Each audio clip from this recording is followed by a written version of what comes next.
అందరికీ నమస్కారం. 10వ తరగతి తెలుగు పరిమళం నుండి 10వ పాఠం కన్యాశుల్కం. ఇంతకుముందు వీడియోలో కన్యాశుల్కం పాఠం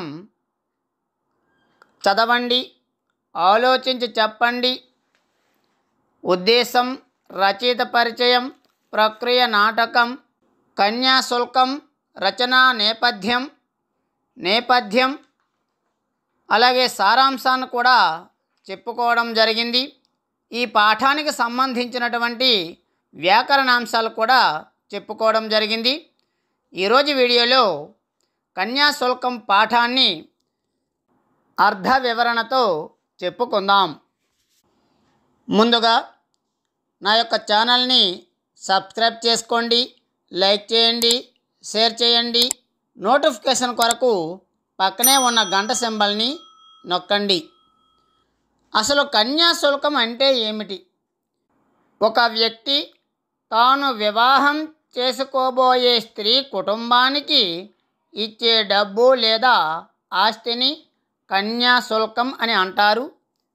ఇంకా స్పష్టంగా ఏంటంటే, కన్యాశుల్కం అంటే ఆడపిల్లను పెళ్లి చేసుకోవడానికి మగవారు చెల్లించే ధనం. అంటే వరుడు వధువుకిచ్చే ధనమే కన్యాశుల్కం. కన్యాశుల్కం అనేది ఒక సాంఘిక దురాచారం. ఇందులో ముఖ్యమైన పాత్రలు అగ్నిహోత్రావధాన్లు, కృష్ణారాయపురం అగ్రహారికులు. వెంకమ్మ అగ్నిహోత్రావధాన్ల భార్య, వెంకటేశం అగ్నిహోత్రావధాన్లు వెంకమ్మ కుమారుడు. కరటక శాస్త్రి అగ్నిహోత్రావధాన్లు బావమరిది. గిరీశం లుబ్ధావధాన్ల పినతల్లి కొడుకు, వెంకటేశంకు చదువు చెప్పిన టీచర్. మధురవాణి ఒక వేశ్య. లుబ్ధావధాన్లు రామచంద్రాపురం అగ్రహారికుడు. రామప్ప పంతులు రామచంద్రాపురం అగ్రహారం కరణం. సౌజన్యారావు పంతులు ఒక వకీలు. ముందుగా కన్యాశుల్కం కథను చెప్పుకొని మన పాఠ్యాంశం ప్రారంభిద్దాం.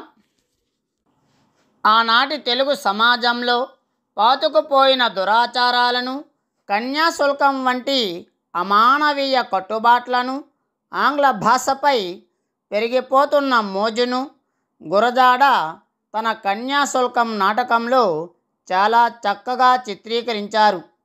కన్యాశుల్కం యొక్క ప్రధాన ఇతివృత్తం సంఘ సంస్కరణ.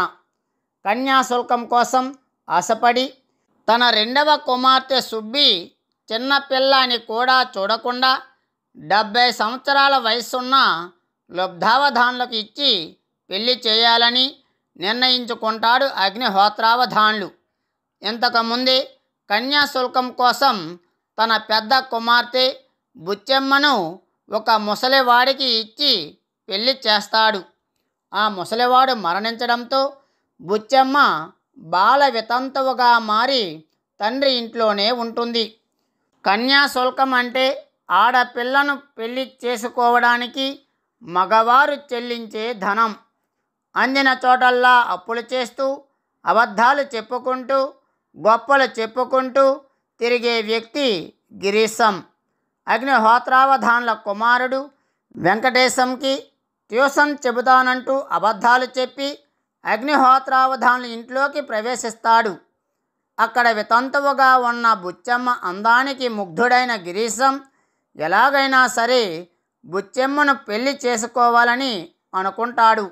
ఇందుకోసం అనేక రకాల ప్రయత్నాలు చేస్తాడు. వెంకటేశంకి ఇంగ్లీషు నేర్పిస్తున్నట్లు నాటకాలాడుతూ అగ్నిహోత్రావధాన్లకు దగ్గర అవుతాడు. అగ్నిహోత్రావధాన్లు ఇంటికి రాకముందు గిరీశం మధురవాణి అనే వేశ్యను చేరదీశాడు. వృత్తికి వేశ్య అయినా ఆమె మానవత్వం కలిగిన మనిషి. గిరీశం తర్వాత మధురవాణిని రామప్ప పంతులు చేరదీస్తాడు. రామప్ప పంతులు పెద్ద మోసగాడు. డబ్బు మీద ఆశతో లుబ్ధావధాన్లను పెళ్లి పేరుతో మోసం చేయాలని ప్రయత్నిస్తుంటాడు. చిన్న కుమార్తెకు కూడా ముసలివాడితో పెళ్లి చేస్తే ఆత్మహత్య చేసుకుంటానని అగ్నిహోత్రావధానుల భార్య బెదిరిస్తుంది. ఈ పెళ్లి ఎలాగైనా తప్పిస్తానంటూ ఆమె అన్నయ్య కరటక శాస్త్రి చెల్లెల్ని ఊరడిస్తాడు. వెంటనే తన శిష్యుడికి ఆడవేషం వేసి తన పేరు గుంటూరు శాస్త్రులుగా మార్చుకుని రామప్ప పంతులతో పరిచయం చేసుకుంటాడు. లుబ్ధావధాన్లకు వచ్చిన పాత సంబంధం రద్దు చేసి తన కుమార్తె మారువేషంలో ఉన్న శిష్యుడితో వివాహం జరిపిస్తే డబ్బు ఇస్తానంటూ ఆశ పెడతాడు. డబ్బు కోసం లుబ్ధావధాన్లకు గుంటూరు శాస్త్రుల కుమార్తెతో వివాహానికి ఒప్పిస్తాడు రామప్ప పంతులు.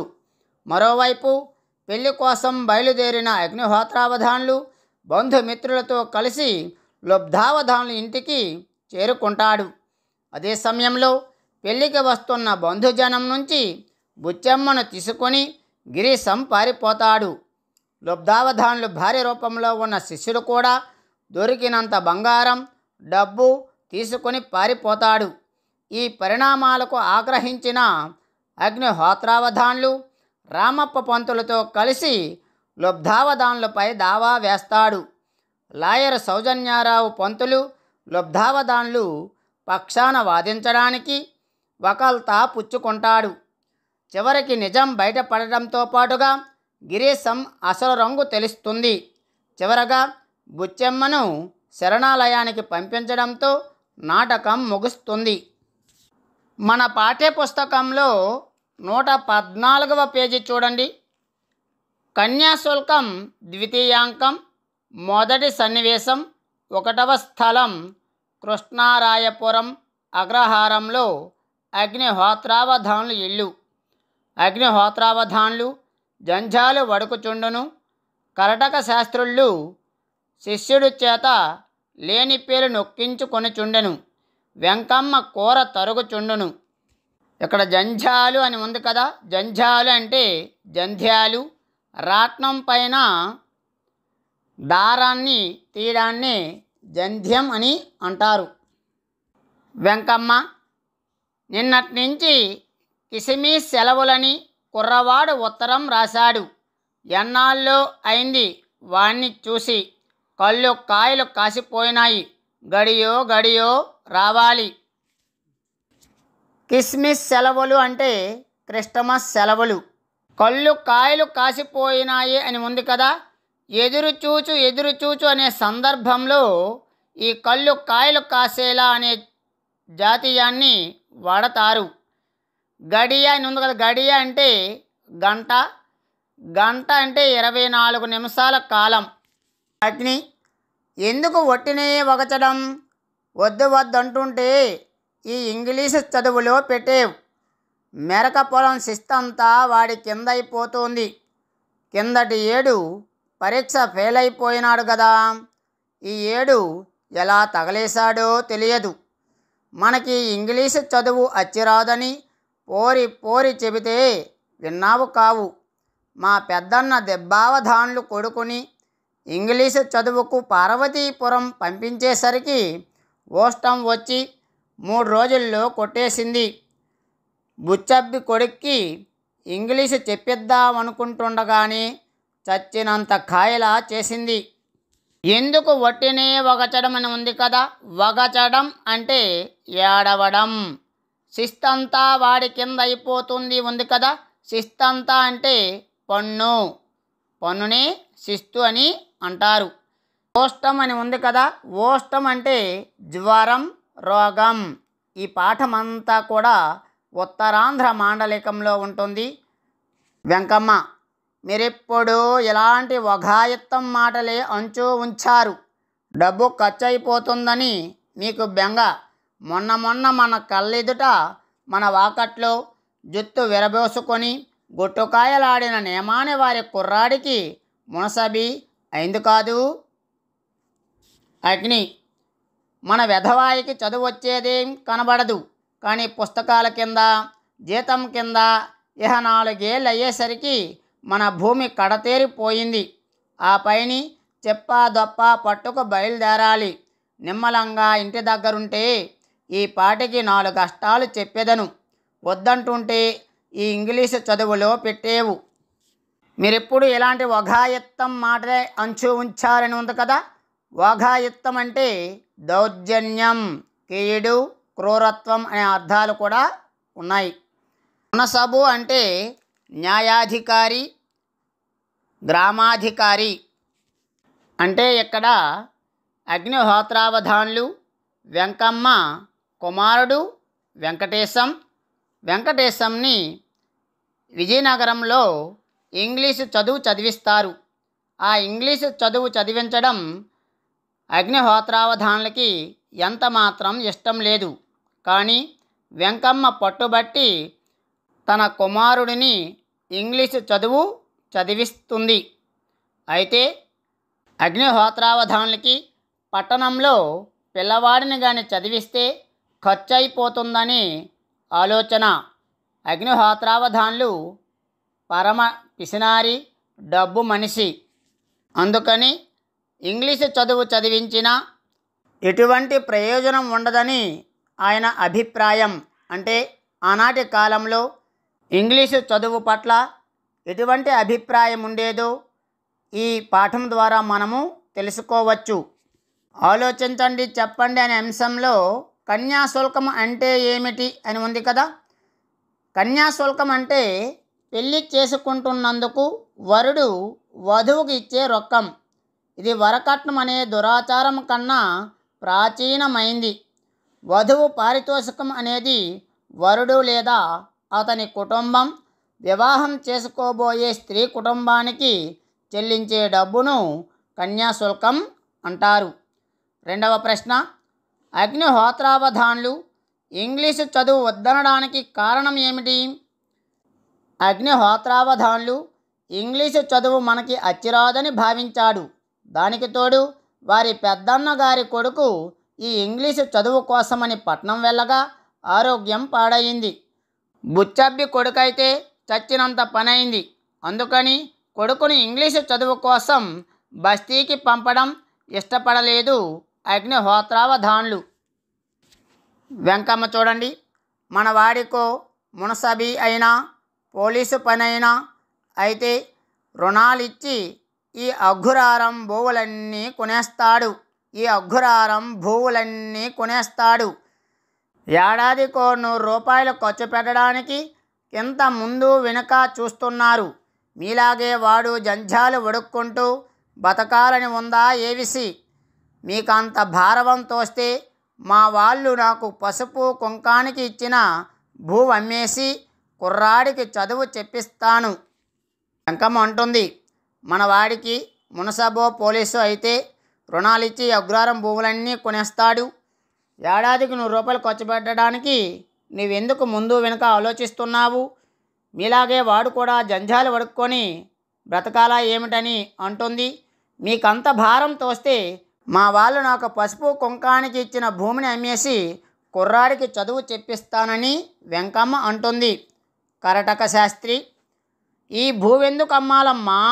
మన సొమ్ము చెడతిని కొవ్వున్నాడు, అతడే పెట్టుకుంటాడు. అగ్ని, అయితే నన్ను ఆక్షేపణ చేస్తావసే? ఈ మారంటే నీ వన్న ఉన్నాడని ఊరుకునేది లేదు. గ్రీసం వెంకటేశం ప్రవేశింతురు. కరటక శాస్త్రి అంటున్నాడు, ఈ భూమి ఎందుకు అమ్మాలమ్మా? మన సొమ్ము చెడతిని కొవ్వున్నాడు, అతడే పెట్టుకుంటాడు. అయితే నన్ను ఆక్షేపణ చేస్తావా? ఈ మారంటే నీ అన్న ఉన్నాడని కూడా నేను ఊరుకునేది లేదని అగ్నిహోత్రావధాన్లు వెంకమ్మతో అంటున్నాడు. ఈలోగా గిరీశం వెంకటేశం ప్రవేశించారు. వెంకమ్మ, మా బాబు వచ్చావసోయ్. వెంకటేశం కౌగిలించుకొనును. అగ్నిహోత్రావధాన్లు, వెధవాయ, ఈ మారైనా ప్యాసైనావా? వెంకటేశం తెల్లబోయి చూచును. గిరీశం, ప్యాసైనాడండి, ఫస్టుగా ప్యాసైనాడు. నేను చాలా శ్రమపడి చదువు చెప్పానండి. అగ్ని, వీడెవడోయ్? గిరీశం, డామిట్ టెల్మాన్. అగ్ని, మానులా ఉంచానంచావు, గో బగల కొడతాను. గిరీశం ఎవరని మనం చెప్పుకున్నాము? గిరీశం వెంకటేశంకు చదువు చెప్పే ప్రైవేటు టీచర్. ఇక్కడ గిరీశం డామిట్ టెల్మాన్ అని వాడాడు కదా, టెల్మాన్ అని వెంకటేశాన్ని అన్నాడు. అగ్నిహోత్రావధానులకు మ్యాన్ అనేది ఇంగ్లీష్ పదంగా అర్థం కాక మాను అంటే చెట్టు అని అపార్థం చేసుకున్నాడు. తనని గిరీశం చెట్టుతో పోల్చాడని అదిరిపడ్డాడు అగ్నిహోత్రావధానులు. అందుకే అగ్నిహోత్రావధానులు గిరీశం పైన కోపాన్ని ప్రదర్శించాడు. వెంకటేశం చూడండి, వణుకుతూ తల్లి వైపు చూసి, అమ్మా, ఈయనే నాకు చదువు చెప్పే మేస్టరు. కరటక శాస్త్రి, ఇంటికి పెద్ద మనిషి వస్తే అప్రొచ్చపు మాట్లాడతావేటి బావా? ఆయన ఏదో కుర్రవాడితో ఇంగ్లీష్ మాట అంటే పుచ్చకాయ దొంగంటే భుజాలు తడువుకున్నట్టు నీ మీద పెట్టుకుంటావే? బండివాడు సామాను దించును. ఎప్పుడైతే అగ్నిహోత్రావధానులు గిరీశం పైన కోపాన్ని ప్రదర్శించాడు, ఆ సమయంలో వెంకటేశం భయపడిపోతూ, అమ్మా, ఈయనే నాకు చదువు చెప్పే మాస్టర్ అని చెప్పడం, వెంటనే కరటక శాస్త్రి ఇంటికి పెద్ద మనిషి వస్తే అప్రొచ్చపు మాట్లాడతావేటి బావా అని ఆయన ఏదో కుర్రవాడితో ఇంగ్లీష్ మాట అంటే నీవెందుకు అలా పుచ్చకాయ దొంగంటే భుజాలు తడువుకున్నట్టు నీ మీద పెట్టుకుంటావని కరటక శాస్త్రి అన్నాడు. ఇక్కడ అప్రొచ్చపు మాటలు అని ఉంది కదా, అప్రొచ్చపు మాటలు అంటే అనవసరపు మాటలు. అప్రొచ్చపు మాటలు అంటే అనవసరపు మాటలు. తర్వాత గిరీశం చూడండి, కరటక శాస్త్రితో, తమ బావగారా అగ్నిహోత్రావధానులు గారు, నన్ను తమరు ఎరక్కపోవచ్చును కానీ డిప్టీ కలెక్టర్ గారింటికి తమరు వచ్చేటప్పుడు నేను వారి పిల్లలకి చదువు చెబుతూ ఉండేవాణ్ణి. డిప్టీ కలెక్టర్ గారు తమని ఏం మెచ్చుకునేవారు అనుకుంటారు? కరటక శాస్త్రి, అవును, మీ ముఖం చూసిన జ్ఞాపకం ఉంది. డిప్టీ కలెక్టర్ గారు మా దొడ్డ ప్రభువు. గిరీశం, మీలాంటి చప్పన్న భాషలు వచ్చిన మనిషి ఎక్కడా లేడని, సంస్కృతం మంచినీళ్ళ ప్రవాహంలా తమరు మాట్లాడతారని, తమలాంటి విదూషకుణ్ణి ఎక్కడా చూడలేదని డిప్టీ కలెక్టర్ గారు సెలవిస్తుండేవారు. కవితారసం ఆయనలా గ్రహించేవారేరి? నా కవిత్వం అంటే ఆయన చెవి కోసుకుంటారు. మహారాజా వారి దర్శనం కూడా నాకు చేయించారండి. గిరీశంకి ఎప్పుడైతే కరటక శాస్త్రి సపోర్ట్ దొరికిందో, బలం దొరికిందో అక్కడి నుంచి అందుకున్నాడు. గిరీశం అనేవాడు పెద్ద మోసకారి, లేనిపోని మాటలు చెప్పి గొప్పలు చెప్పుకునే స్వభావం కలిగినవాడు, ఇతరుల్ని మోసం చేసే తత్వం కలిగినటువంటి వాడు గిరీశం. గిరీశం కరటక శాస్త్రితో అంటున్నాడు, తమ బావగారా అగ్నిహోత్రావధానులు గారు, నన్ను తమరు ఎరకపోవచ్చును కానీ డిప్టీ కలెక్టర్ గారింటికి తమరు వచ్చేటప్పుడు నేను వారి పిల్లలకు చదువు చెబుతూ ఉండేవాణ్ణు. డిప్టీ కలెక్టర్ గారు తమని ఏం మెచ్చుకునేవారు అనుకుంటారు?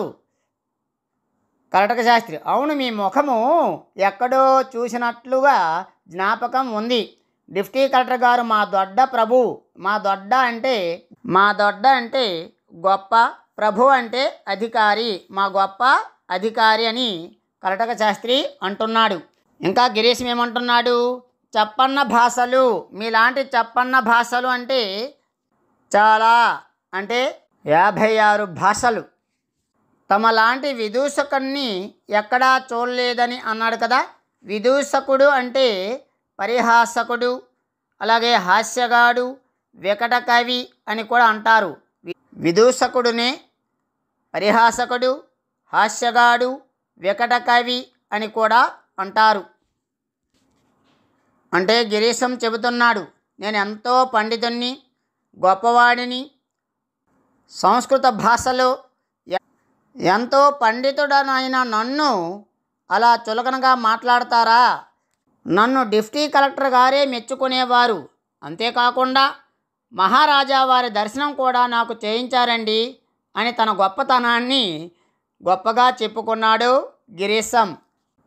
అగ్నిహోత్రావధానులు చూడండి, ధుమధుమలాడుతూ, ఈ శసభెసలు నాకేం పనికిరావు, ఇతడి వైఖరి చూస్తే ఇక్కడే బస వేసేటట్టు బలపడుతూ ఉంది, మా ఇంట్లో భోజనం ఎంత మాత్రం వీలు పడదు. వెంకమ్మ, ఆయన మాటలు గణించక బాబూ, ఆయన మోస్తరది.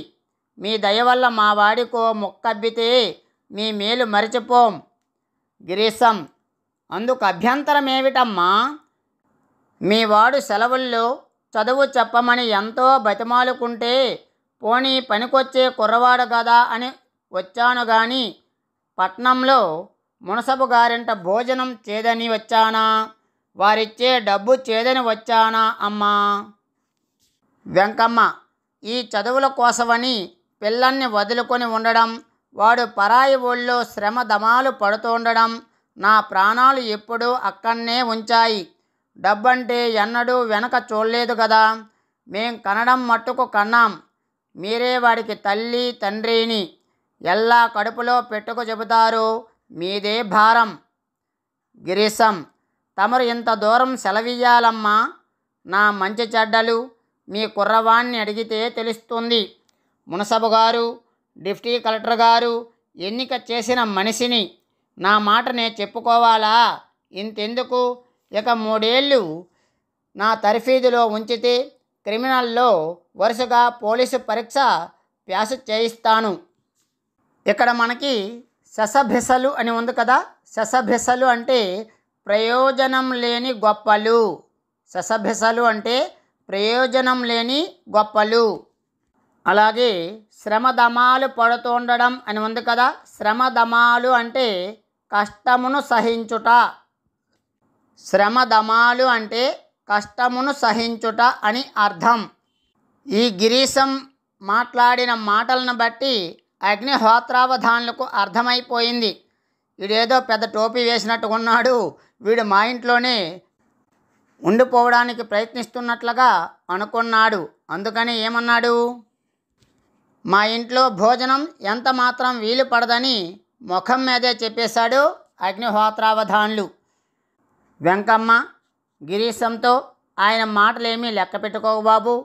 మీ దయ వల్ల వాడికో ముక్కబ్బితే మీ మేలు మరిచిపోం అనగానే గిరీశం: అందుకు అభ్యంతరం ఏమిటమ్మా అంటూ మీ వాడు సెలవుల్లో చదువు చెప్పమని ఎంతో బతిమాలుకుంటే కానీ నేను పనికొచ్చే కుర్రవాడు కదా అని వచ్చాను కానీ పట్నంలో మునసబు గారింట భోజనం చేదని వచ్చానా అని, వారిచ్చే డబ్బు చేదని వచ్చానా అని సెలవీయాలా అంటే చెప్పాలా అని అంటూ నా మంచి చెడ్డలు అంటే నేను మంచివాడినో చెడ్డవాడినో మీ కుర్రవాడిని అడిగితే తెలుస్తుంది.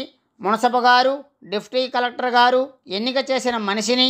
నా మాట నే చెప్పుకోవాలా? ఇంతెందుకు, ఇక 3 ఏళ్ళు నా తర్ఫీదులో ఉంచితే క్రిమినల్లో వరుసగా పోలీసు పరీక్ష ప్యాస్ చేయిస్తానని గిరీశం వెంకమ్మతో అంటున్నాడు. ఇక్కడ తర్ఫీదు అని ఉంది కదా. తర్ఫీదు అంటే శిక్షణ, ఇంగ్లీష్లో ట్రైనింగ్ అని అంటారు.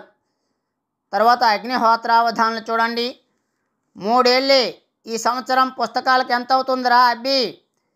వెంకమ్మ: 15 రూపాయలు అవుతుంది. అగ్ని: ఒక్క దమ్మిడి ఇవ్వను. వీళ్ళిద్దరూ కూడి ఆ రూపాయలు పంచుకు తినేటట్టు కనపడుచుంది. నేను వేదం 82 పన్నాలు ఒక దమ్మిడి పుస్తకాల ఖర్చు లేకుండా చదువుకున్నాను.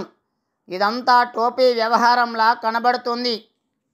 ఇక్కడ ఒక్క దమ్మిడి ఇవ్వనని ఉంది కదా. దమ్మిడి అంటే 1 రూపాయిలో 16వ వంతు. ఇంతకుముందు కాలంలో రూపాయికి 16 అణాలు. 16 అణాలు 1 రూపాయి. రూపాయిలో 16వ వంతునే దమ్మిడి అంటారు. దమ్మిడీలు, కానులు, పైసలు ఇలా కరెన్సీని వాడుతూ ఉండేవారు. అంటే దమ్మిడి అంటే 192 దమ్మిడీలు 1 రూపాయి. 192 దమ్మిడీలు 1 రూపాయి.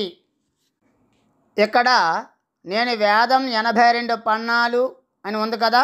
వేదం అంటే వేద విద్యకు సంబంధించినవి. వేదాన్ని అష్టకాలుగా విభజించారు. అష్టకాలను మళ్ళీ పన్నాలుగా విభజించారు. వేదాధ్యయన పదము, క్రమము, జట, ఘన అనే క్రమంలో సాగుతుంది వేద. అంటే నేను వేదం చదివినప్పుడు చాలా తక్కువ ఖర్చుతో చదువుకున్నాను. ఈయన మాటలను బట్టి చూస్తే పెద్ద టోపీ వ్యవహారంలా కనబడుతుందని అగ్నిహోత్రావధానులు అంటున్నాడు. టోపీ వ్యవహారం అంటే వంచనతో కూడిన, అంటే మోసంతో కూడిన పనిలా కనబడుతుంది. కరటక శాస్త్రి చూడండి నవ్వుతూ, కోట్లకు విలువైన మాట అన్నావు బావా. గిరీశం కరటక శాస్త్రితో, చూచారండి, జెంటిల్మేన్ అనగా పెద్ద మనిషిని ఎలా అంటున్నారు. నేను ఇక ఇక్కడ ఉండడం భావ్యం కాదు, సెలవు పుచ్చుకుంటాను. వెంకమ్మ, చాలు చాలు, బాగానే ఉంది. ఇంటికి ఎవరొచ్చినా నాకిదే భయం. ఆయన మాటలకు ఎక్కడికి బాబు, వెళ్ళిపోకండి. కరటక శాస్త్రి, అగ్నిహోత్రావధానులు, కుర్రవాడికి రవ్వంత చదువు చెప్పించడానికి ఇంత ముందు వెనక చూస్తున్నావు. బుచ్చమ్మ నమ్మిన 1500 రూపాయలు ఏం చేశావు? Girisham, selling girls dammit. Karataka Sastri, కోట్లకు విలువైన మాట అన్నావు బావా. కరటక శాస్త్రితో గిరీశం చూస్తూ, చూచారండి, జెంటిల్మెన్ అయినటువంటి నన్ను అనగా పెద్ద మనిషిని ఎలా అంటున్నారు. నేను ఇక్కడ ఉండడం భావ్యం కాదు, ఇక్కడి నుంచి నేను వెళ్ళిపోతానని అంటున్నాడు. వెంకమ్మ వెంటనే, చాలు చాలు, బాగానే ఉంది. ఇంటికి ఎవరొచ్చినా నాకు ఇదే భయం. ఆయన మాటలకు ఎక్కడికి బాబు, వెళ్ళిపోకండి. కరటక శాస్త్రి అంటున్నాడు, అగ్నిహోత్రావధానులు, కుర్రవాడికి రవ్వంత చదువు చెప్పించడానికి ఇంత ముందు వెనుక చూస్తున్నావు. ఇంతకీ బుచ్చమ్మను అమ్మిన 1500 రూపాయలు ఏం చేసినావు అని అడగగానే గిరీశం వెంటనే, selling girls damn it. Selling girls అంటే డబ్బులు తీసుకొని అమ్మాయిని అమ్మావా అని అర్థం. ఇక్కడ ఆలోచించండి చెప్పండి అనే అంశంలో కడుపులో పెట్టుకు చదువు చెప్పడం అన్న వెంకమ్మ మాట మీకేమి అర్థమైంది? ఏ తల్లికైనా పిల్లలు గొప్పవాళ్ళు కావాలని ఉంటుంది. అలాగే వెంకమ్మ తన కొడుకైన వెంకటేశం గొప్పవాడు కావాలని అనుకుంది.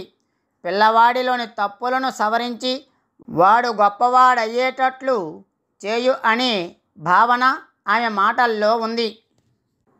తరువాత అగ్నిహోత్రావధానులు చూడండి, ప్రతివాడు అమ్మానమ్మ వంచుంచాడు. కూరగాయలు సోయ్ అమ్మడానికి ఆ రూపాయలు పుచ్చుకోకపోతే మొగుడు చచ్చాడు కదా, దాని గతి 50 ఉండును. కరటక శాస్త్రి, చచ్చాడంటే వాడిదా తప్పు, మంచం మించి దించేయడానికి సిద్ధంగా ఉన్న వాడికి కట్టావు. గిరీశం, తమరేనా నులక అగ్నిహోత్రావధానులు గారు? ఈ పట్టెని జటలో తమంత వారు లేరని రాజమహేంద్రవరంలో మా వాళ్ళు అనుకునేవారు.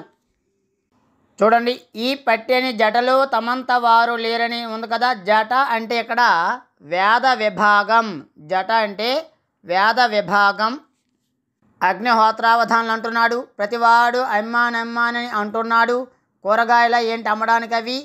ఆ రూపాయలు పుచ్చుకోకపోతే మొగుడు చచ్చాడు కదా, దాని గతి 50 ఉండును, అలా ఉంటుంది అని అంటున్నాడు. కరటక శాస్త్రి అంటున్నాడు, చచ్చాడంటే వాడిదా తప్పు, మంచం మించి దించేయడానికి సిద్ధంగా ఉన్న వాడికి కట్టావు, అందుకనే వాడు చనిపోయాడు. అది నీది తప్పు కానీ వాడిదెలా తప్పు అవుతుందని అన్నాడు.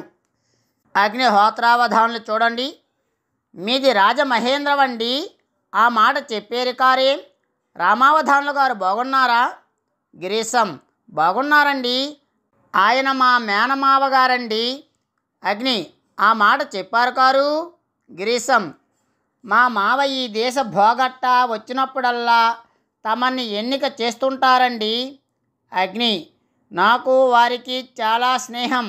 చూసారా, కొంచెం నాకు ప్రథమ కోపం, ఎవరో తెలియకుండా అన్న మాటలు గణించకండి. గిరీశం, దానికేమండి, తమ వంటి పెద్దలు అనడం, మాలాంటి కుర్రవాళ్ళు పడడం విధాయకవే కదండి. కరటక శాస్త్రి, తనలో ఇన్నాళ్లకు మా అగ్నిహోత్రుడికి తగిన వాడు దొరికాడు. అగ్ని, చూచారండి, మీ పేరేమిటండి? గిరీశం, గిరీశం అంటారండి. అగ్ని, చూసారండి, గిరీశం గారు మా కరటక శాస్త్రులు వట్టి అవకతవక మనిషి, మంచి చెడ్డ ఏమీ వారి మనసుకెక్కదు. అల్లుడు చచ్చిపోయినాడంటే అందువల్ల ఎంత లాభం కలిగింది? భూవులకి దావా తెచ్చానా లేదా? నేను ఈ మధ్య దాఖలు చేయించిన పిటిషన్ మీద ఆర్డర్ చదివి పెట్టండి. గదిలోకి వెళ్ళి కాగితం తెచ్చి గిరీశం చేతికి ఇచ్చును. గిరీశం చూసి, ఎవడో తెలివి తక్కువ గుమస్తా వ్రాసినట్టుంది, అక్షర పోలికే లేదండి. అగ్ని, మా వకీలు గడగడ చదివాడండి. గిరీశం, నేను మాత్రం చదవలేకనా? అంతకన్నా గలగ్రాహిగా చదువుతాను. లెక్చర్లు ఇచ్చే పండితుణ్ణి. నాకిది పేలపిండి కాదు. అయితే రాసిన వాడి తెలివికి సంతోషిస్తున్నాను. ఇది అరటిపండు విప్పినట్టు తర్జుమా చేసి దాఖలు చెయ్యమని సెలవా? అగ్ని, అంతకంటేనా? తనలో తాను అనుకుంటూ, డబ్బు ఖర్చు లేకుండా వీడి చేత కాగిత ముక్కలన్నీ తర్జుమా చేయించేస్తాను. గిరీశం, ఇంకా ఇంగ్లీషు కాగితాలు ఏవన్నా నా మీద పారేయండి, తర్జుమా చేసి పెడతాను. అగ్ని, అట్లాగే. ఇక్కడ మా కరటక శాస్త్రులు వట్టి అవకతవక మనిషి అని ఉంది కదా. అవకతవక అంటే అసంగతం లేదా అసంబద్ధం. ఇంకా పూర్తిగా ఏంటంటే సందర్భ శుద్ధి లేనిది. అవకతవక అంటే సందర్భ శుద్ధి లేనిది అని అర్థం. ఇక్కడ గుమస్తా అని ఉంది కదా. గుమస్తా అంటే లెక్క రాయువాడు. గుమస్తా అంటే లెక్క రాయువాడు.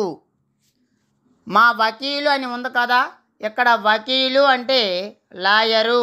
వకీలు అంటే లాయరు.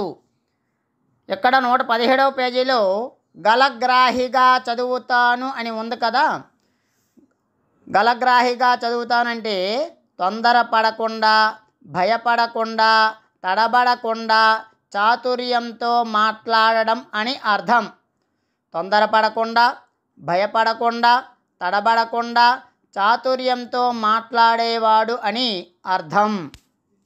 ఎప్పుడైతే గిరీశం రాజమహేంద్రవరంలో మా వాళ్ళు అనుకునేవారు అని అన్నాడు, అప్పటికి అగ్నిహోత్రావధాన్లు, మీది రాజమహేంద్రవండి, ఆ మాట చెప్పారు కారేం, రామావధానుల గారు బాగున్నారా అని బంధరికాన్ని కలిపాడు.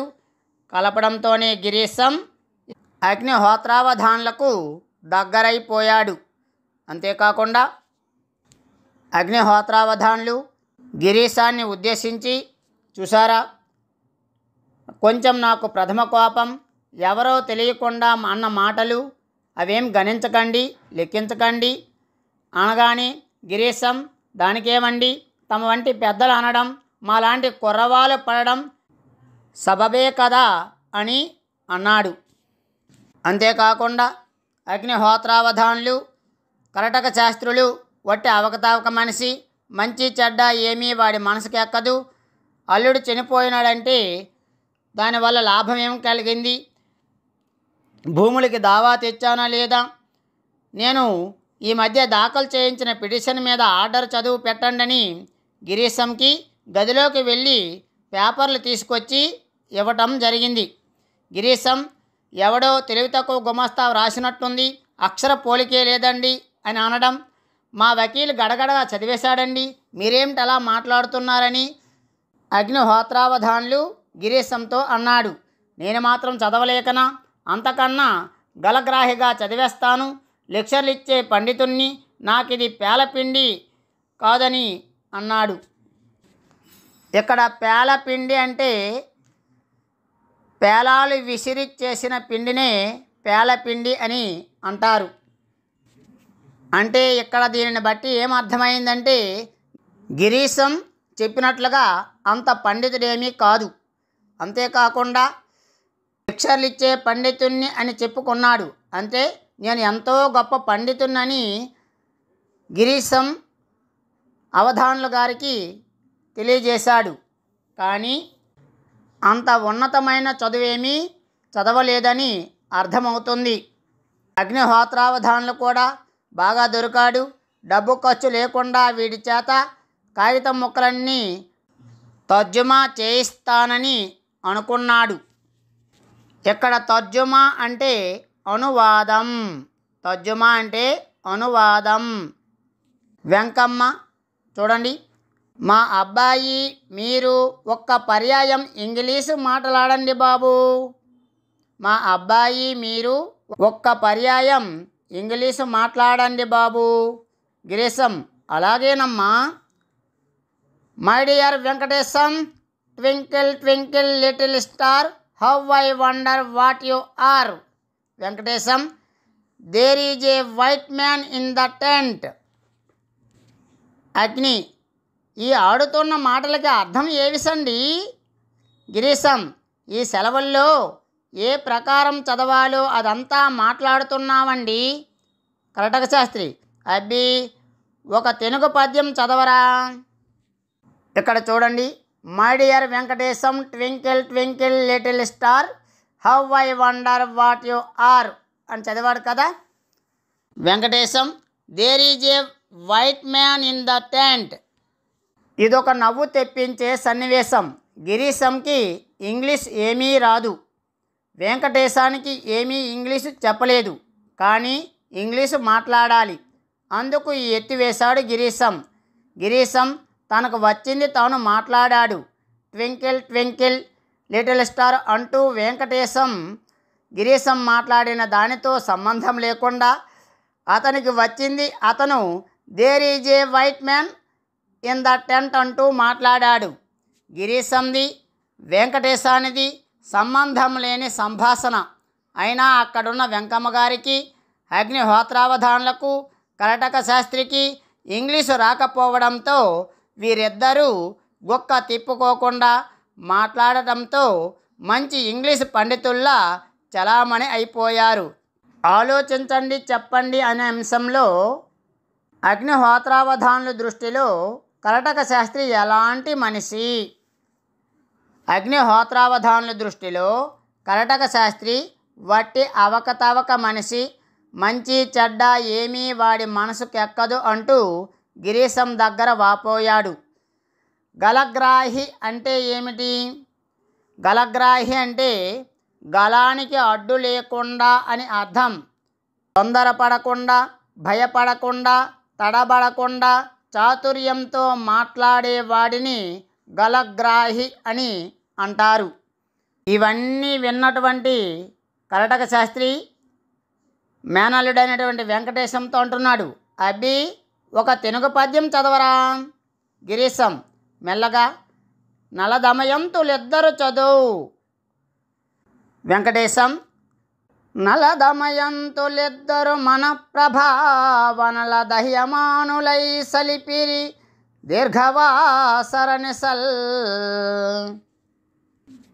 కరటక శాస్త్రి, అంటే మన ప్రభావనల అంటే ఏవిట్రా? వెంకటేశం, ఇంటి కప్పు వేపి చూసి ఊరుకుండును. గిరీశం, పసిపిల్లలకి అలాంటి కఠినమైన పద్యానికి అర్థం తెలుస్తుందా అండి? అగ్ని, పద్యాలకి అర్థం చెప్పరు. గిరీశం, ఇప్పటి మట్టుకు వేదంలాగే భట్టీయం వేయిస్తారు. ఎంతసేపు geography, Geography, arithmetic, algebra, mathematics ఇవన్నీ హడలేసి చెప్తారండి.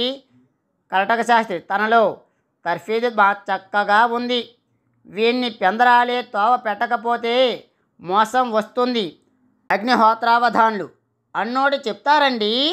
గిరీశం, మరి ఏమనుకున్నారు? మీ కురవాళ్ళలాగా చదువుకునేవాడికి ఒక నిమిషమైనా తెరిపుండదు. చూడండి, ఇక్కడ నలదమయంతులిద్దరు మన ప్రభావనలనే పద్యం వెంకటేశం చదివాడు కదా. ఈ పద్యం ఆంధ్ర మహాభారతం అరణ్య పర్వం 2వ ఆశ్వాసంలో 24వ పద్యం. చూడండి, మొత్తం చదువుతాను. నలదమయంతులిద్దరు మన ప్రభావనల దహ్యమానులై సలిపిరి దీర్ఘవాసర నిసల్ విలసన్న వనందనంబులన్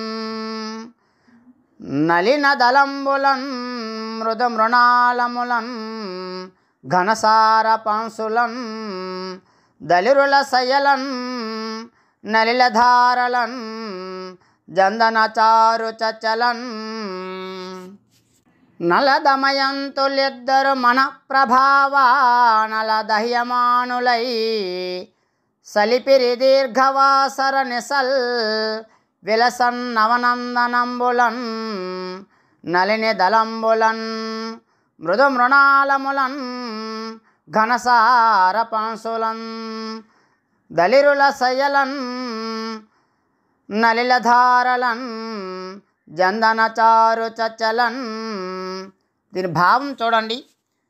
నలదమయంతులు ఇద్దరు తాపం చేత తోటలలో తామర పూల రేకులలో మెత్తని తామర తోండ్లలో కర్పూరం మంచి గంధపు పూతలతో పన్నీటి జల్లుల యందు చిగురటాకుల పడకల మీద పెక్కు రాత్రులు విరహంతో గడిపారు.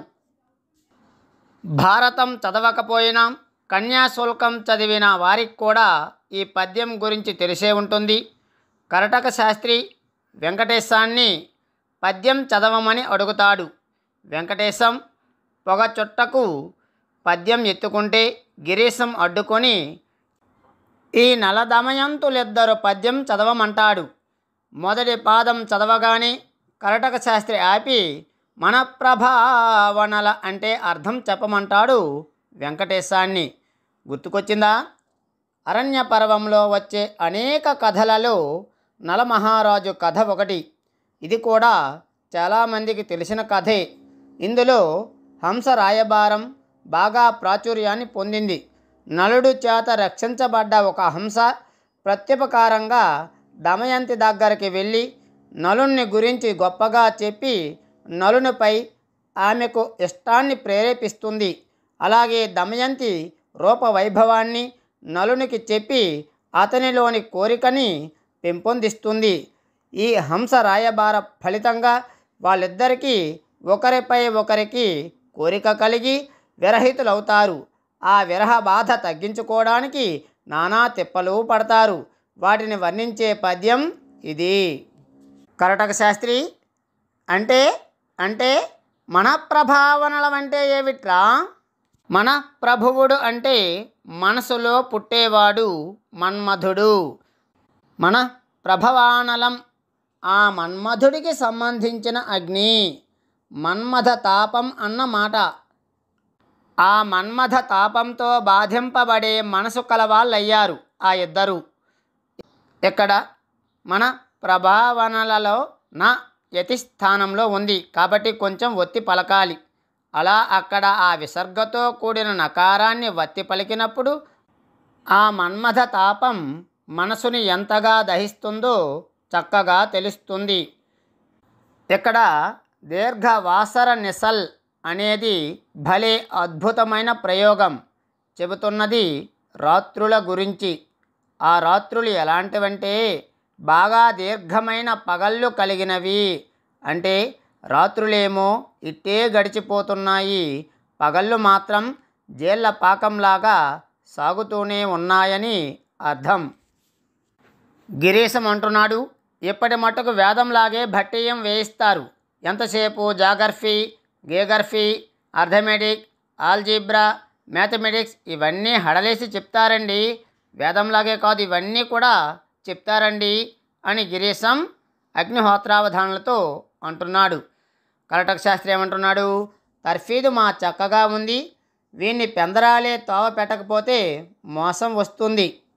అగ్నిహోత్రావధానులు అంటున్నాడు, అన్నోటి చెప్తారండి, జాగ్రఫీ, ఆర్థమెటిక్, ఆల్జీబ్రా ఇవన్నీ కూడా చెప్తారండి అని అడుగుతున్నాడు. గిరీశం ఏమంటున్నాడు? మీరేమనుకున్నారు? మీ కుర్రవాళ్ళలాగా చదువుకునేవాడికి ఒక నిమిషమైనా తెరుపు ఉండదండి. అగ్నిహోత్రావధానులు, అదుగో చదువంటే ఆశలాగే చదువుకోవాలి. గొట్టుకాయలాడకుండా మా వాణ్ణి ఖాయిదా వేస్తే ఎంత చదువైనా వస్తుంది. అంటే గొట్టుకాయలు ఆడకుండా అంటే గోలీ ఆటలు ఆడుకునేవారు కదా, ఆ గోలీ ఆటలు ఆడించకుండా చక్కగా చదివిస్తే వీడు జాగ్రత్తగా చదివి ఉన్నత స్థానాన్ని పొందుతాడని అగ్నిహోత్రావధానులు గిరీశంతో అంటున్నాడు. గిరీశం చూడండి, నా దగ్గర గొట్టికాయలు గిట్టికాయలు పనికిరావండి. పుస్తకం చాత పడితే వేళ్ళకి పుస్తకం అంటుకుపోవాలి, అలా చదివిస్తానండి. అగ్నిహోత్రావధాన్లు అలాగే చేస్తే మా వాడికి చదువొచ్చి అన్ని పరీక్షలు ప్యాస్ అవుతాడండి. మా వాడికి డబ్బు ఖర్చు లేకుండా పెళ్ళయ్యే సాధనం కూడా తటస్థించిందండి. ఇక్కడ బాక్స్లో ఆలోచించండి చెప్పండి అనే అంశంలో ప్రశ్నలు ఇచ్చారు చూడండి. గిరీశం వల్ల మోసం వస్తుందని కరటక శాస్త్రి ఎందుకు అనుమానించాడు? జవాబు: గిరీశం శిష్యరికం చేస్తున్న మేనల్లుడు వెంకటేశం చదువు మీద మొదటి నుంచి సందేహమే కరటక శాస్త్రికి. గురు శిష్యులిద్దరూ ఇంగ్లీష్లో మాట్లాడుకున్నప్పుడే ఎక్కడో ఏదో తేడా జరుగుతోందని ఆయనకు స్ఫురించి ఉండాలి. అందుకే అబ్బి ఒక తెలుగు పద్యం చదవరా అని అడగడము, గిరీశం మెల్లగా నలదమయంతులిద్దరు చదవమని వెంకటేశానికి చెప్పడం, మన ప్రభావనలం అంటే ఏమిట్రా అని అడిగితే వెంకటేశాన్ని వెనుకేసుకు రావడం, ఇవన్నీ కరటక శాస్త్రికి గిరీశం మీద అనుమానం కలిగించాయి. రెండవ ప్రశ్న: ఎలా చదివిస్తే చదువు బాగా వస్తుందని అగ్నిహోత్రావధాన్ల అభిప్రాయం? జవాబు: ఒక నిమిషం అయినా తెరిపి లేకుండా చదవాలి. పుస్తకం చేత పెడితే వేళ్ళకి పుస్తకం అంటుకుపోవాలి. అలా చదివితే చదువు బాగా వస్తుందని అగ్నిహోత్రావధాన్ల అభిప్రాయం. ఇప్పుడు 118వ పేజీ చూడండి. వెంకమ్మ: మీ నైజం కొద్దీ చిర్రు కొర్రు మంచారు గాని మీకు మాత్రం అబ్బి మీద ప్రేవలేదా ఏవిసి? పట్టంలో గొట్టాలమ్మొచ్చినప్పుడు ఎంతో బెంగ పెట్టుకొని అబ్బిని సెలవర్జీ రాసి వెళ్ళిపో రమ్మన్నారు కారా? చదువు చెప్పించక పెళ్ళి చేయక తీరుతుందా ఏవిసి? కరటక శాస్త్రి: డబ్బు ఖర్చు లేకుండా కొడుక్కి పెళ్లి చేస్తావటోయ్ బావా, ఆడపిల్లల్ని అమ్మినట్టే అనుకున్నావా ఏవిసి?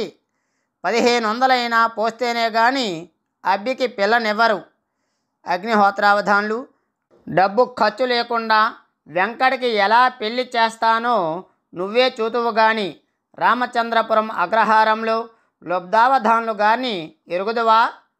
కరటక శాస్త్రి: ఎరగను. అగ్ని: ఆయన లక్షాధికారి. 1800కి సుబ్బిని అడిగొచ్చారు. ఉభయ ఖర్చులు పెడతారస. పెళ్ళి మా వైభవంగా చేస్తారట. మనం పిల్లని తీసుకెళ్ళి వాళ్ళింటే పెళ్లి చేయడం మనకి తట్టుబడి అట్టే ఉండదు. 1800 పెట్టి వెంకడికి పెళ్లి చేస్తాను. వెంకమ్మ: పెళ్ళి కొడుక్కి ఎన్నేళ్ళు? అగ్నిహోత్రావధాన్లు: ఎన్నేళ్ళైతేనేమి, 45. గిరీశం: లబ్ధావధాన్లు మా పెత్తల్లి కొడుకండి. తమతో సంబంధం అంటే నాకు సంతోషమేగానండి. ఆయనకి 60 ఏళ్ళు దాటాయండి. కరటక శాస్త్రి: బావా, ఈ సంబంధం చేస్తే నీ కొంపకి అగ్గెట్టేస్తాను. అగ్నిహోత్రావధాన్లు: ప్రతివాడు తిండిపోతుల్లాగా నా ఎంట చేరి నన్ననేవాళ్ళే. తాంబూలం ఇచ్చేశాను, ఇహ తన్నుకు చావండి, లోపలికి వెళ్ళెను. వెంకమ్మ: అన్నయ్య, ఈ సంబంధం చేస్తే నేను నుయ్యో గొయ్యో చూసుకుంటాను. పెద్దదాన్ని రొమ్ము మీద కుంపట్లాగా భరిస్తూనే ఉన్నాం. నేను బతికి బాగుండాలంటే ఈ సంబంధం తప్పించు.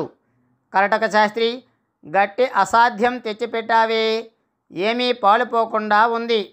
గిరీశం: అమ్మా, మీరు ఎందుకలా విచారిస్తారు? అవధాన్లు గారు సావకాశంగా ఉన్నప్పుడు లెక్చర్ ఇచ్చి మనసు మళ్ళిస్తాను. వెంకమ్మ: బాబు, అతడు మీ మేనత్త కొడుకైతే మీ కాళ్ళు పట్టుకుంటాను. మీరు వెళ్ళి ఆయన మనస్సు మళ్ళిస్తారు. నా చర్మం చెప్పులు కొట్టిస్తాను. కరటక శాస్త్రి: అమ్మి, నేను ఉపాయం చెబుతాను, ఇలా రా. నిష్క్రమిస్తారు. తరువాత కథ క్లుప్తంగా. వెంకమ్మ అంటుంది: మీ నైజం కొద్దీ చిర్రు బొర్రులు ఆడుతారు కానీ అబ్బి మీద అంటే మీ అబ్బాయి మీద ప్రేమ లేదా ఏమిటి? పట్టణంలో గొట్టాలమ్మి వచ్చినప్పుడు ఎంతో బెంగ పెట్టుకొని అబ్బాయిని సెలవు దరఖాస్తు రాసి వెళ్ళిపోరమ్మన్నారు కదా, అంటే వచ్చేయమన్నారు కదా. చదువు చెప్పించక పెళ్ళి చేయక తీరుతుందా ఏమిటి అని వెంకమ్మ అంటుంది. డబ్బు ఖర్చు లేకుండా కొడుక్కి పెళ్లి చేస్తావటోయ్ బావా అని కరటక శాస్త్రి అనడం, ఆడపిల్లని నమ్మినట్టే అనుకున్నావా ఏమిటి? 1500 పోస్తేనే కానీ మీ అబ్బాయికి పిల్లనివ్వరని కరటక శాస్త్రి అనటం. అగ్నిహోత్రావధానులు కూడా డబ్బు ఖర్చు లేకుండా వెంకటేశంకి ఎలా పెళ్లి చేస్తానో నువ్వే చూతువు గాని. రామచంద్రపురం అగ్రహారంలో లుబ్ధావధానుల గారిని ఎరుగుదువా అనగాని కరటక శాస్త్రి నేను ఎరుగనని చెప్పడం. అగ్నిహోత్రావధానులు ఆయన లక్షాధికారి, 1800కి సుబ్బిని అడిగొచ్చారు, ఉభయ ఖర్చులు పెడతారన్నారని, అలాగే పెళ్లి వైభవంగా చేస్తారని, మనం పిల్లని తీసుకెళ్ళి వాళ్ళింటే పెళ్లి చేయడం, మనకి పెట్టుబడి ఏమీ ఉండదు, 1800 పెట్టి వెంకటకి పెళ్లి చేస్తానని అగ్నిహోత్రావధానులు కరటక శాస్త్రితో అంటున్నాడు. వెంకమ్మ అడుగుతున్నది పెళ్లి కొడుక్కి ఇంతకీ ఎన్ని సంవత్సరాలు అని. అగ్నిహోత్రావధానులు ఎన్నేళ్ళైతేనేమి, 45 ఏళ్ళు. అయితే గిరీశం వెంటనే అంటున్నాడు, లుప్తావధానులు మా పెద్దల్లి కొడుకండి, తమతో సంబంధం అంటే మాకు సంతోషమే గానండి, ఆయనకి మాత్రం మీరు చెప్పినట్లుగా 45 ఏళ్ళు కాదు 60 ఏళ్ళు దాటాయండి అని చెప్పాడు. కరటక శాస్త్రి అంటున్నాడు, బావా ఈ సంబంధం చేస్తే నీ కొంపకి అగ్గెట్టేస్తాను అనగానే అగ్నిహోత్రావధానులు మండిపోయి కోప్పడి, ప్రతివాడు తిండిపోతుల్లాగా నా ఇంట చేరి నన్ను అనేవాళ్ళే, తాంబూలం ఇచ్చేశాను, ఇహ తన్నుకు చావండి అని లోపలికి వెళ్ళిపోతుండగా ఇది బాగా పేలిన జనాలలో నోటులో నానిన గురజాడ వారి డైలాగ్. పెళ్లి నిశ్చయమయ్యాక ఖాయపరచుకుంటూ పెళ్లి కొడుకు తల్లిదండ్రులు, పెళ్లి కూతురు తల్లిదండ్రులు తాంబూలాలు అప్పగించుకుంటారు. తాంబూలాలు ఇచ్చుకున్నాక పెళ్లి రద్దు చేసుకోవడానికి వీల్లేదు, ఏదైనా పని మొదలుపెట్టి ఆపడానికి వీల్లేదని చెప్పడానికి తాంబూలం ఇచ్చేశాను, ఏ తన్నుకు చావండి అనే డైలాగ్ని వాడుతుంటారు.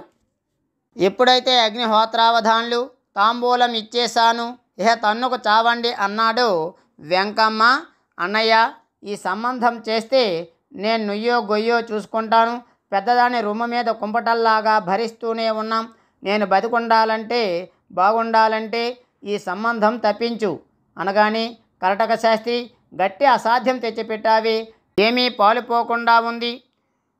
గిరీశం అంటున్నాడు, అమ్మ మీరెందుకు అలా విచారిస్తారు అంటే బాధపడతారు, అవధానుల గారు సావకాశంగా ఉన్నప్పుడు లెక్చర్ ఇచ్చి మనసు మళ్ళిస్తానని చెబుతాడు.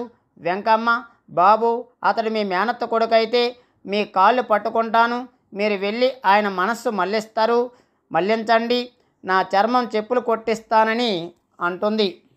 ఇక్కడ చర్మం చెప్పులు కొట్టిస్తా అనేది నానుడి. కృతజ్ఞతకు, పరాకాష్ఠకు, పరమ దైన్యానికి నిదర్శనమైన మాట ఈ మాట, చర్మం చెప్పులు కుట్టిస్తా అనే మాట. కరటక శాస్త్రి అమ్మి నేను ఉపాయం చెబుతాను, అమ్మి అంటే ఇక్కడ ఏంటంటే అమ్మ, నేను ఒక ఉపాయం చెబుతాను ఇలా రా అని నిష్క్రమిస్తారు. ఇక్కడ ఆలోచించండి చెప్పండి అనే అంశంలో ప్రశ్నలు ఇచ్చారు చూడండి. కొడుకు పెళ్లి విషయమై అగ్నిహోత్రావధానుల ఆలోచన ఏమిటి? జవాబు, బాగా చదువుకొని అన్ని పరీక్షలు ప్యాసవుతే ఉద్యోగం తేలికగా తెచ్చుకోవచ్చు. ఆ రోజుల్లో ఆడపిల్లను పెళ్లి చేసుకోవాలంటే కన్యాశుల్కం చెల్లించాలి. కాబట్టి అగ్నిహోత్రావధానులు తన కొడుకుని బాగా చదివించి ఉద్యోగం సంపాదిస్తే డబ్బు ఖర్చు లేకుండా పెళ్ళి అయ్యే సాధనంగా భావించాడు. రెండవ ప్రశ్న, వెంకమ్మ చిన్న కూతురు పెళ్లి విషయమై ఎవరెవరిని ప్రాధేయపడింది? జవాబు, వెంకమ్మ చిన్న కూతురు సుబ్బమ్మ పెళ్లి విషయమై తన అన్నగారైన కరటక శాస్త్రిని అట్లాగే గిరీశాన్ని ప్రాధేయపడింది. ఆ తరువాత కథ క్లుప్తంగా చూడండి. కరటక శాస్త్రి తన శిష్యునికి ఆడవేషం వేసి తక్కువ డబ్బుకి ముహూర్తానికి ముందుగానే ఆ ఊరు చేరి లుబ్ధావధానులకిచ్చి పెళ్లి జరిపించేస్తాడు.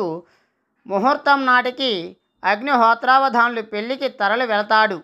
వేరే సంబంధం చేసుకున్నందుకు వెళ్ళి లుబ్ధావధానుల మీద చేయి చేసుకుంటాడు. ఈ గొడవలతో అగ్నిహోత్రావధానులు కోర్టుకు వెళ్తాడు. పెళ్లి సంబంధాలు కుదర్చడం తప్పించడంలో కీలక పాత్ర పోషించింది రామప్ప పంతులు. ఈ పెళ్లిలో మధురవాణి కంటే రామప్ప పంతులు తెచ్చి దొంగ పెళ్లి కూతురికి పెట్టిస్తాడు. అది కాస్త మాయం అవటంతో కంటే ఇప్పించమని లుబ్ధావధాన్ల మీద ఒత్తిడి తెస్తాడు. అతడు తనకి ఏమీ తెలియదని చేతులు ఎత్తేస్తాడు. కంటే తెస్తే తప్ప రామప్ప పంతుల్ని ఇంటికి రానివ్వనంటుంది మధురవాణి. ఈ పెళ్లి వల్ల ఏమీ లాభం లేదు సరికదా, తిరిగి నష్టం వచ్చినందుకు రామప్ప పంతులు పోలీసుల సాయంతో లుబ్ధావధాన్ల మీద కేసు పెట్టిస్తాడు. అందరూ కోర్టు చుట్టూ తిరుగుతారు. అక్కడ సౌజన్యారావు పంతులు అనే సంస్కర్త సాయంతో, మధురవాణి మంచితనం చాకచక్యంతో కేసులన్నీ విడిపోతాయి. సమకాలీన సమాజంలో దురాచారాలను విమర్శిస్తూ మరెన్నో జీవిత సత్యాలను రచయిత ఈ నాటకంలో ప్రదర్శించాడు. కన్యాశుల్కం తెలుగు జీవనాన్ని, వాతావరణాన్ని, మనుషుల శ్వాస నిశ్వాసాల్ని, అంతరంగ వ్యధల్ని, భ్రష్టు పట్టిన మానవ స్వభావాల్ని ఆవిష్కరించే మొదటి సాంఘిక నాటకం.